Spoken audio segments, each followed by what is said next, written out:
जय सच्चिदानंद मित्रों, हमारे समाज की जो सोच है गुरु के प्रति कुछ गलत है।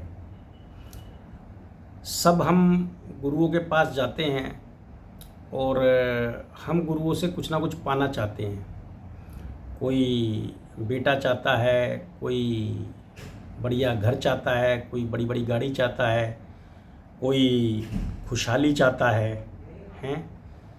और हम सब ये चाहते हैं कि गुरु जो है एक भूखे बंगालियों की तरह रहे और गुरु जो है ना कुछ खाए ना पिए।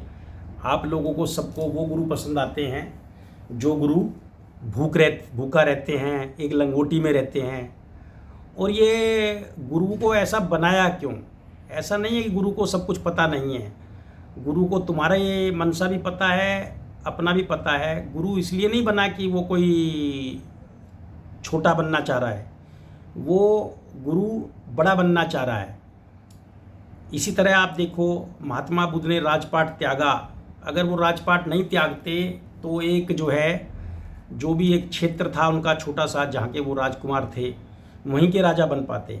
लेकिन जब उन्होंने त्याग किया तो वो भारतवर्ष के साथ साथ और कई देशों में भी उन पूजनीय हो गए। इसी तरह रामचंद्र जी आए, रामचंद्र जी ने त्याग किया, लेकिन त्याग करके वो चक्रवर्ती राजा बने। इसी तरह कृष्ण आए, कृष्ण जी ने जब एक छोटे से ग्वाला थे वो, और जेल में उनका जन्म हुआ था, लेकिन उनको ज्ञान उपजा और वो आज पूरे भारत में उनकी पूजा होती है। और उन्होंने अपना जीवन को ऐसा बना दिया कि राजा भी उनके चरणों में झुकने लगे। इसी तरह ब्रह्मा कुमारी के बाबा लेखराज थे, वो एक ज्वेलर्स थे बहुत बड़े, और उन्होंने अपना सब कुछ त्याग के जन सेवा में लगा दिया। और आज ये स्थिति है कि पीछे हमारे गृह मंत्री भी उनके आश्रम में गए थे, और प्रधानमंत्री या और भी बड़े बड़े नेता अभिनेता उनके आश्रम में जाते हैं। तो पहले तो ये सोच हटा दो कि गुरु कोई छोटा बनने के लिए, आपसे छोटा बनने के लिए गुरु बना है। गुरु बनना है वो आपसे बड़ा बनने के लिए। एक ही बार में वो पूरे समाज को छोटा करके दिखा देता है। क्या करता है कि वो जब आप मान लो आप उसके ज्ञान को और उसके सीमाओं को आप नहीं समझ पाते हैं, तो उसे थोड़ा सा ढोंग का नाटक करना पड़ता है। कोई गुरु ढोंग करना नहीं चाहता है। गुरु को भी पता है कि कोई उसके वस्त्र धारण करने से या कोई उसके त्याग से कुछ फर्क नहीं पड़ना है, क्योंकि वो गुरु पन ही तब पाया है जब उसको सब बातों का पता है। उसको मालूम है कि ये जो त्याग ना और भोगना ये कुछ नहीं है, ये सिर्फ सोच पे निर्भर करता है। सबसे बड़ी बात क्या है, आपने पीछे कई लोगों को देखा होगा, गुरुओं के बारे में आप गलत धारणा भी रखते हैं। कई गुरु दूषित भी हुए हैं। कारण क्या है कि जो पंच तत्व का शरीर है वो सबको बराबर मिला है, और पंच तत्व के शरीर के विकार उसके साथ रहेंगे ही रहेंगे। आप स्वयं तो गुरु के यहाँ जाके राजा बनना चाहते हो, और गुरु को चाहते हो कि लंगोटी पहन के और कई कई दिन तक व्रत रखे, पानी ना पिए। तो ये सब आपका धोखा है, आप धोखा खा रहे हो, क्योंकि आपका लोभ, आपका भय आपको धोखा खिला रहा है। तो पहली बात तो गुरु के बारे में धारणा बदलें। गुरु आपकी तरह का एक इंसान होता है, बस वो आपसे ज़्यादा ज्ञानवान होता है। जैसे दो भाई हैं और एक भाई ज्ञान की वजह से मजदूर बना, और कम ज्ञान की वजह से, और एक भाई ज़्यादा ज्ञान की वजह से अफसर बन गया बहुत बड़ा। इसी तरह से कुछ एक ही परिवार के कुछ भाई अपना साधारण जीवन जीते रहते हैं, लेकिन एक भाई उनमें से राजपद तक पहुंच जाता है। अभी जैसा हमारे तत्कालीन राजा हैं, प्रधानमंत्री हैं, उनके बारे में आपको पता होगा। तो ज्ञान का मतलब ये नहीं है कि आप त्याग जानें। ज्ञान का मतलब ये है कि आप जिन चीज़ों को आपके पास हैं उनको सही रीति से भोगना जानें, है ना। किसी को कष्ट नहीं देना है उसको भोगते हुए, किसी को तकलीफ़ नहीं देनी है। लेकिन हमारे देश का कुछ चलन ऐसा रहा है कि हम गुरु को हमेशा ऐसा देखना चाहते हैं कि वो वस्त्र का त्याग कर दे, वो भोजन का त्याग कर दे, वो अपने अच्छे खान पीन का, अच्छे रहन सहन का त्याग कर दे।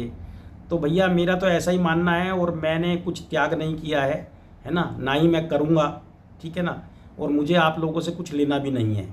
आप लोग जो मर्जी सोचें, मैं तो एक राजाओं वाली ज़िंदगी जीता हूँ, ठीक है। मुझे जो ज्ञान मिला है उस ज्ञान से मैं ये ज़रूर चाहता हूँ कि मैं सुखी रहूँ और आप भी सुखी रहें।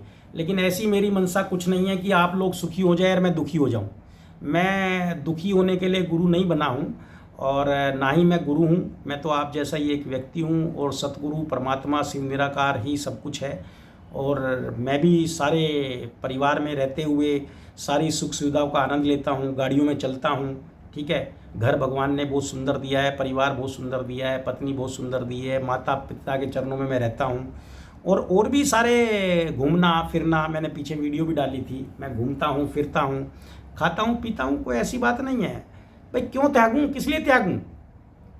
अगर प्रभु ने मुझे दिया है तो मैं क्यों त्यागूँ? अगर मैं आपके सामने ढोंग कर रहा हूँ तो उसके पीछे कारण कुछ ना कुछ प्राप्ति है और मुझे आप लोगों से कुछ लेना नहीं है। मैं तो वीडियो में यहाँ तक भी नहीं बोलता कि आप मेरे चैनल को सब्सक्राइब करो, लाइक करो, है ना। बस ये ज़रूर है कि भाई कोई सवाल है तो आप लिख दीजिए।